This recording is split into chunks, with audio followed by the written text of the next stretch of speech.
तो उसके बाद हम AWT के कंपोनेंट्स की बात करते हैं। तो AWT के कंपोनेंट्स में हमारे पास जो सबसे पहला कंपोनेंट है जिसको हम यूज़ भी करेंगे और डिस्कस करेंगे, दैट इज़ कॉल्ड कंटेनर। उसके बाद फिर हम बटन की बात करेंगे कि बटन कौन सा कंपोनेंट होता है।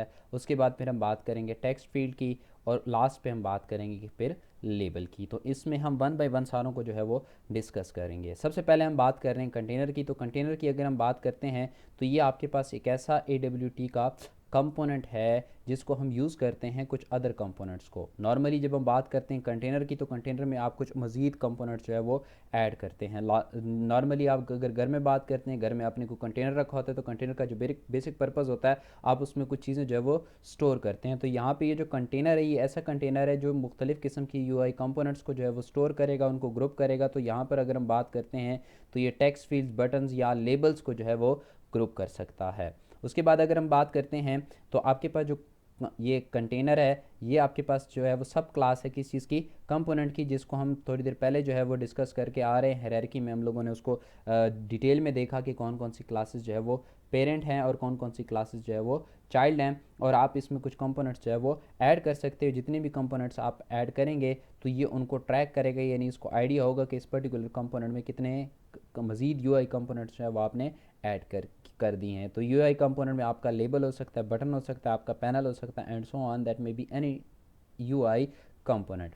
उसके बाद अगर हम बात करते हैं तो हमारे पास जो कंटेनर्स हैं, कंटेनर्स में हमारे पास चार तरह के कंटेनर्स होते हैं। एक आपके पास विंडो कहलाती है, एक आपके पास फ्रेम कहलाता है, दैट मे बी पैनल, और ये आपके पास जो है वो डायलॉग होता है। तो हम इस लेक्चर में या इस कोर्स में जो है वो इस फ्रेम को बड़ा डिटेल में डिस्कस करेंगे। लेटर ऑन हम फिर पैनल को भी डिस्कस करेंगे और हम डायलॉग को भी डिस्कस करेंगे। बट आज का जो हमारा फोकस होगा वो हम लोगों ने अंडरस्टैंड करना होगा फ्रेम को। विदाउट कंटेनर आप ये समझ लें कि आपकी कोई भी ग्राफिकल यूज़र इंटरफेस कंपोनेंट को ग्रुप नहीं किया जा सकता, और आपकी कोई भी graphical user interface based application को डेवलप भी नहीं किया जा सकता। तो आपने कब जब भी कोई एप्लीकेशन डेवलप करनी होगी तो आपके पास कोई ना कोई कंटेनर होना चाहिए। वो कंटेनर आपका हो सकता है विंडो हो, वो कंटेनर हो सकता है फ्रेम हो, वो कंटेनर हो सकता है पैनल हो, और वो कंटेनर हो सकता है आपका डायलॉग हो। तो अगर हम बात करते हैं फ्रेम की, तो फ्रेम आपके पास जो है वो बेसिकली सब क्लास है विंडो का। ठीक, कोई बात, जैसे हायरार्की में भी हम लोगों ने बात की थी, इसमें आपके पास जो है वो टाइटल हो सकता है, इसमें आपके पास बॉर्डर होगा, और आपके पास मेन्यू बार की फैसिलिटी जो है वो मिलेगी। तो अगर हम इसको ड्रॉ करें तो आपके पास ये कुछ इस तरीके से होगा, जिसमें टॉप के ऊपर आपके पास टाइटल बार होगी, यहाँ पे आपके पास कुछ बटन्स होंगे, जिन बटन्स में आपके पास यहाँ पे विंडोज़ बटन कहा जाता है, उसमें आपके पास क्लोज, मिनिमाइज, मैक्सिमाइज़ के बटन होते हैं आपके पास, और रीस्टोर वगैरह के बटन जो है वो यहाँ पर आपके पास जो है कुछ इस तरीके से अवेलेबल होते हैं। यहाँ पे आपके पास टाइटल हो सकता है, और यहाँ पर आपके पास नॉर्मली जो है वो कोई आइकन भी आप व्यू कर सकते हैं। तो इसको हम फ्रेम कहेंगे। ये जो आपका एरिया होता है, इस एरिया में आप कोई भी graphical user interface based component को जो है वो यहाँ पर यूज़ कर सकते हैं, यहाँ पर उनको ग्रुप कर सकते हैं, और यहाँ पर उनको ऐड कर सकते हैं।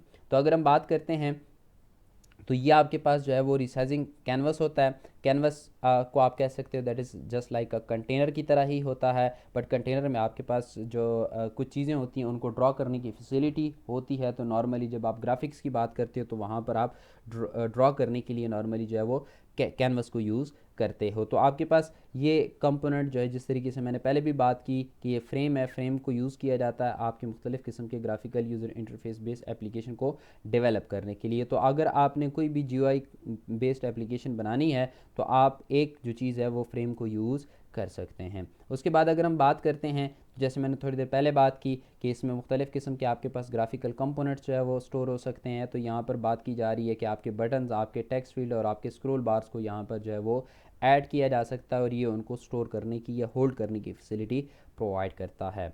अब आपके पास जो फ्रेम है, फ्रेम को बनाएंगे कैसे? तो फ्रेम को बनाने के आपके पास टू वेज़ हैं, दो तरीक़ाकार हैं जिनको यूज़ करते हुए हम फ्रेम को बना सकते हैं। सबसे पहला जो है वो ये है कि आपके पास जो फ्रेम की क्लास है, आप उस फ्रेम क्लास का क्या बना लें, एक रेफरेंस वेरिएबल बना लें, और उसके साथ न्यू का कीवर्ड आपको पता होगा कि जब भी क्लास के साथ न्यू का कीवर्ड यूज़ किया जाता है तो that is use for creating object. तो यहाँ पर हम फ्रेम क्लास का जो है वो क्या बना रहे हैं, एक ऑब्जेक्ट बना रहे हैं। ये उसका टाइटल होगा, जो यहाँ पर पास करेंगे वो आपको उसके टाइटल यानी यहाँ पर जो है वो डिस्प्ले होगा। उसके बाद अगर हम बात करते हैं तो दूसरा ये है कि हमें एक अपनी क्लास बनाएं। उस क्लास का कोई भी नाम रख सकते हैं। उस क्लास को एक्सटेंड करें, किस चीज़ से एक्सटेंड करें, फ्रेम से एक्सटेंड करें। ये जो यहाँ पे आपके पास पहले नज़र आ रहा है दैट इज़ java.awt.frame। तो ये java.awt आपके पास उस पैकेज का नेम है जिसमें आपके पास वो फ्रेम पड़ा हुआ है। तो AWT आपके पास जावा में होता है, तो सबसे पहले हमें जावा से AWT से फिर हम फ्रेम की तरफ जाते हैं। तो हमारी ये जो क्लास है, this class will behave like a frame, तो हम नॉर्मली जो है ये सेकंड वे को प्रेफर करेंगे, इसको अपने कोड में जो है वो यूज़ करेंगे। उसके बाद अगर हम बात करते हैं बटन की, तो आपके पास जो बटन है वो आपके पास ए java.awt.button की क्लास में जो है वो अवेलेबल है, जिससे आप एक लेबल्ड बटन यूज़ बना सकते हैं। लेबल्ड बटन का मतलब ये है कि अगर ये बटन है तो इस बटन के ऊपर डेफिनेटली यहाँ पे कोई जो टेक्स्ट होगा, इस टेक्स्ट को यहाँ पर एक्चुअली कहा जा रहा है that is a labelled button, क्योंकि कुछ बटन्स आपके पास ऐसे भी हो सकते हैं जिन बटन्स के ऊपर आपको कुछ इमेजेस जो है वो डिस्प्ले हो रही हों। उसके बाद अगर हम बात करते हैं तो जो बटन है, बटन का जो बेसिक यूजेज होता है वो आपके पास कोई जो प्रोग्राम कुछ इवेंट्स बनाता है, यानी कुछ जो इवेंट्स होते हैं, यानी आपने GUI में कहीं पर क्लिक किया तो क्लिक करने से कोई जो इवेंट ट्रिगर होगा उसको हैंडल करने के लिए आप ये काम करते हो। जैसे मैं कहता हूँ कि this button is for save button, तो इसके ऊपर सेव का टेक्स्ट लिखा हुआ है, इसका मतलब ये है कि जब भी मैं इस बटन के ऊपर क्लिक करूँगा तो कुछ इन्फॉर्मेशन सेव होगी। तो वो जो सेव करने का कोड होगा वो एक्चुअली आपके पास जो यूज़ हैंडल किया जाता है वो यूजिंग इवेंट हैंडलिंग किया जाता है। और नॉर्मली जो इवेंट्स होते हैं वो इवेंट्स आपके एक तरीक़ेकार से बटन्स के थ्रू भी हैंडल किए जाते हैं। जब भी ग्राफिकल यूज़र इंटरफेस में कोई पर्सन बटन को देखता है तो उसको आइडिया हो जाता है कि इसके ऊपर क्लिक करने से कोई ना कोई टास्क जो है वो परफॉर्म होगा। उसके बाद अगर हम बात करते हैं तो लुक एंड फील की, तो लुक एंड फील आपके पास कुछ बटन्स की इस तरीके से नज़र आती है, या आपकी डिफरेंट भी हो सकती है, क्योंकि थोड़ी देर पहले हम बात करके आ रहे हैं कि आपका ये जो AWT है ये आपका प्लेटफॉर्म डिपेंडेंट है, तो बेस्ड ऑन प्लेटफॉर्म इसका जो फ्रंट एंड होगा वो चेंज भी हो सकता है। यहाँ पे फ्रंट एंड का मतलब है लुक एंड फील। अब इसको बनाना किस तरीके से है, हम सिंपल क्लास है बटन की, तो बटन का हमने एक रेफरेंस वेरिएबल बनाया और न्यू का कीवर्ड के बाद हमने उसका कंस्ट्रक्टर कॉल किया, और जो टेक्स्ट आपने उसमें पास करना है वो डबल कोटेशंस में यहाँ पर मेंशन करेंगे, तो वो टेक्स्ट आपको उसके ऊपर डिस्प्ले होता हुआ नज़र आएगा। उसके बाद अगर हम बात करते हैं तो नेक्स्ट जो कंपोनेंट है वो हमारे पास टेक्स्ट फील्ड है। टेक्स्ट फील्ड आपको मिलेगा java.awt.text फील्ड के अंदर, और ये भी एक क्लास है जो आपके पास सिंगल लाइन टेक्स्ट बॉक्स बनाती है। टेक्स्ट बॉक्स आपके पास कुछ इस तरीके से होता है, जिसका लुक एंड फील हम थोड़ी देर में देखेंगे भी। नॉर्मली आपको इस तरह का कंपोनेंट नज़र आता है, तो यूज़र इसमें कुछ भी जो है वो टाइप कर सकता है। तो नॉर्मली इसको यूज़ किया जाता है to take input from user. जब भी आपने यूज़र से कोई इनपुट एक्सपेक्ट कर रहे होते हैं तो आप टेक्स्ट फील्ड को यूज़ करते हैं। तो यहाँ पर आपके पास ये लुक एंड फील इसकी नज़र आ रही है कि कुछ इस तरीके से आपको ये डिस्प्ले होगा। टेक्स्ट फील्ड को बनाना किस तरीके से है, उसी तरीके से हमारे पास टेक्स्ट फील्ड की क्लास, उसका वेरिएबल बनाएंगे। न्यू के बाद आपने टेक्स्ट फील्ड का सिंपल ऑब्जेक्ट बना लेना है। अगर आपको टेक्स्ट बाय डिफ़ॉल्ट इसमें डिस्प्ले करना चाह रहे हैं तो यहाँ पर आप मेंशन भी कर सकते हैं, जस्ट लाइक हमने जो बटन में बात की थी। बट नॉर्मली हम जो टेक्स्ट फील्ड जो यूज़र से इनपुट लेनी होती है उसको खाली छोड़ते हैं ताकि यूज़र अपनी मर्ज़ी के मुताबिक उसमें कोई वैल्यू जो है वो इंसर्ट कर सके।